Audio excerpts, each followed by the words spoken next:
Senior Aguila at mga opisyales ng SVSI arestado na ng NBI. November 7, 2023. Hapon, hinuli ng National Bureau of Investigation o NBI ang kinikilalang leader ng Socorro Bayanihan Services Inc. o SBSI na si Jerence Kilario o Senior Aguila, kasama ang iba pang mga opisyales ng grupo dahil sa aligasyon ng human trafficking. Nadakip naman sila sa labas ng Senado, samantalang sila at mga kasamahan ay namamahinga. Sinabi ni De La Rosa na si Jerence Kilario ay may warrant of arrest kasama ang 12 opisyales ng kulto na nagmula sa DAPA Regional Trial Court. Sinampahan sila ng kasong kriminal ng mga prosecutors, trafficking in persons, facilitation ng child marriage and child abuse.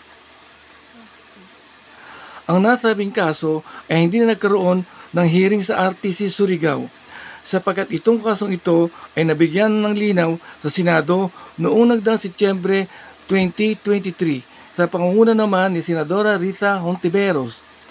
Sang-ayon naman sa abogado ng grupo ni Jerence Hilario, hindi sila nabigyan ng patas na justisya sa Senado kung kaya ang kaso ay ipaglalaban nila. Samantala naman, ang buong kapihan sa Surigao ay mistulang nagluksa at para bagang sila ay nabagsakan ng langit sa pagkahuli ng NBI sa kanilang pinuno na si Jerence Hilario o Senior Aguila. Sang-ayon sa nakakarami, kahit na raw mahigpit si Jerence magparusa sa mga nagkakasala sa loob ng kulto, sa kabaligtaran nito ay marami naman sa mga kababaihan sa SBSI ang nakakaalala pa rin sa kanya sapagkat sangayon sa kanila, napakalambing daw ni Jerence at romantiko pagdating sa larangan ng pag-ibig. At higit sa lahat, hinahanap-hanap ng mga kababaihan ang kanyang personal na presensya, lalo pat karamihan sa mga kabataan ay tumatabi at nakikitalik kay Senior Aguila.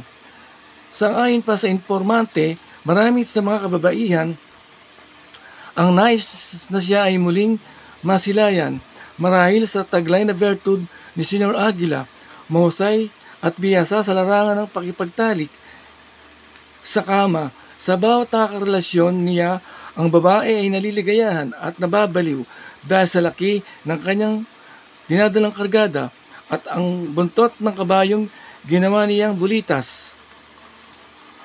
At kung oras ng gabi, may mga nagsasabi lalo na kung tahimik na sa loob ng kapihan, marami sa mga kababaihan at mga kabataan ay lakaran-lakaran at namamasyal pa sa harapan ng tinitirhan na bahay ni Senior Aguila. Posible ang mga batang ito marahil ay nakatikim ng kanyang naiibang kadyot ng pagmamahal.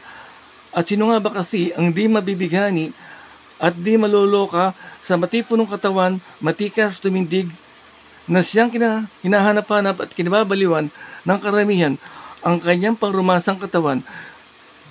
Kung nagustuhan ninyo ang video ito, just subscribe down below.